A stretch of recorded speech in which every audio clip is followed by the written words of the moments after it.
Middle east में जंग, missile attack, oil crisis और अचानक से सीज फायर। लेकिन सवाल ये है कि क्या ये सच में शांति है या सिर्फ एक पॉज अगली लड़ाई से पहले। आज हम समझेंगे ईरान इजराइल कॉन्फ्लिक्ट और यूएस का रोल, और ईरान के वो कौन से 10 कंडीशन है जो पूरे ग्लोबल मार्केट को हिला सकते हैं।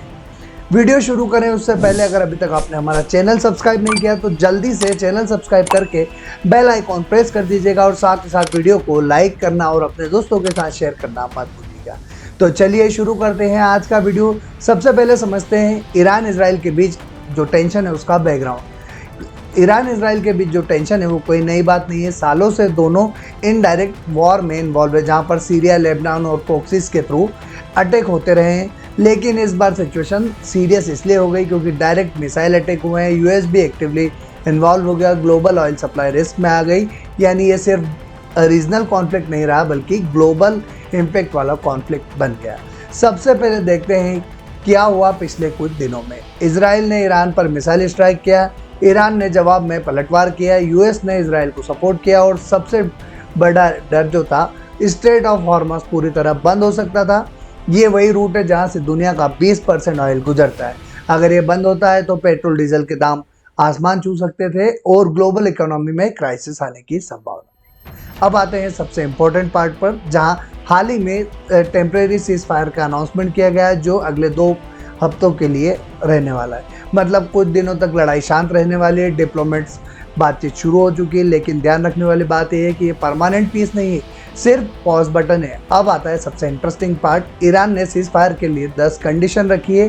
कौन सी है वो 10 कंडीशन, आइए समझते हैं। सबसे पहले ईरान चाहता है कि यूएस सैंक्शन हटाए, जिससे ईरान की इकोनॉमी दब चुकी है वो बाहर निकल सके। मिडिल ईस्ट से यूएस सेना हटाए, जिससे ईरान रीजनल डोमिनेंस चाहता है। न्यूक्लियर एनरिच का अधिकार, यही से सबसे बड़ा कॉन्फ्लिक्ट शुरू हुआ था। फ्रोजन असेट वापस करो, यानी अरबों डॉलर जो विदेश में फंसे हैं वो वापस मिले। फ्यूचर अटैक पर गारंटी चाहिए, मतलब इजराइल और यूएस अब अटैक ईरान के ऊपर नहीं करेंगे। और यूएन लेवल एग्रीमेंट चाहिए, legal binding deal. State of Hormuz पर कंट्रोल, ऑयल वेपन बन सकता है। और रीजनल इन्फ्लुएंस एक्सेप्ट करो, यानी ईरान अपनी पावर इस्टेब्लिश करना चाहता है। इजराइल की मिलिट्री रोको, यानी ईरान डिफेंसिव नरेशन बना रहा है। इकोनॉमिक रिस्ट्रिक्शन खत्म करो, और जो ग्रोथ अनलॉक करने की कोशिश है। सिंपल लैंग्वेज में अगर हम समझे तो ईरान नेगोशिएशन में कमज़ोर नहीं बल्कि एक स्ट्रॉन्ग पोजीशन में डील करना चाहता है। यही वजह रही जिसकी वजह से मार्केट में एक बड़ा बाउंस बैक देखने को मिला, और जहां सेंसेक्स में 3.85% यानी 2874 पॉइंट, तो निफ्टी में 3.73% यानी 861 पॉइंट, तो बैंक निफ्टी में 5.18% यानी 2731 पॉइंट्स, और निफ्टी मिड कैप में 4.06% यानी 2218 पॉइंट की एक जोरदार तेजी देखने को मिली। अब सबसे बड़ा सवाल यहाँ कौन जीता कौन हारा। तो ईरान कंडीशन रख रहा है, ऑयल रूट लिवरेज में है, इजराइल के पास स्ट्रॉन्ग मिलिट्री और यूएस सपोर्ट। तो वहीं अगर हम यूएस की बात करें तो यूएस बैलेंस मेंटेन करना चाहता है, वॉर एस्केलेट नहीं होने देना चाहता है। मतलब सीधे सीधे अगर हम समझे तो तीनों अपना अपना गेम खेल रहे हैं। अब आते हैं हमारे लिए सबसे इम्पोर्टेंट पार्ट, यानी रिलेटेड टू स्टॉक मार्केट। अगर वॉर बढ़ता है तो ऑयल प्राइसेस बढ़ेगी, इन्फ्लेशन बढ़ेगा, और इन्फ्लेशन जब भी बढ़ेगा तो स्टॉक मार्केट में क्रैश होने की संभावना रहेगी।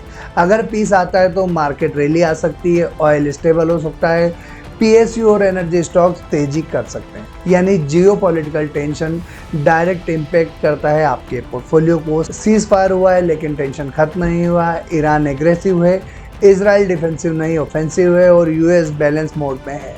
और सबसे बड़ा सच, ये शांति नहीं बल्कि अगली चाल से पहले का ब्रेक है।